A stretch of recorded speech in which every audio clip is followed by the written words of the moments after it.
আজকে জুমার রাত, আগামীকাল পবিত্র জুমার দিন।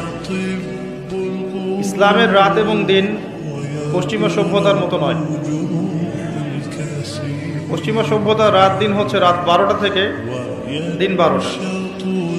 ইসলামের রাত এবং দিনের সংজ্ঞা হচ্ছে সূর্য ওঠা এবং ডোবার সাথে। অলরেডি আমরা জুমার রাতে প্রবেশ করেছি। জুমার দিনে অনেক আমল আছে, তার মধ্যে অন্যতম কিছু গুরুত্বপূর্ণ আমল হচ্ছে বেশি থেকে বেশি রাসূলুল্লাহ সাল্লাল্লাহু আলাইহি ওয়াসাল্লামের প্রতি দরুদ পাঠ করা। নবী করিম সাল্লাল্লাহু আলাইহি ওয়াসাল্লাম বলেছেন, কেউ যদি তার প্রতি একবার দরুদ পাঠ করে আল্লাহ রাব্বুল আলামিন তার প্রতি 10 বার রহম করবেন। বলেন সুবহানাল্লাহ।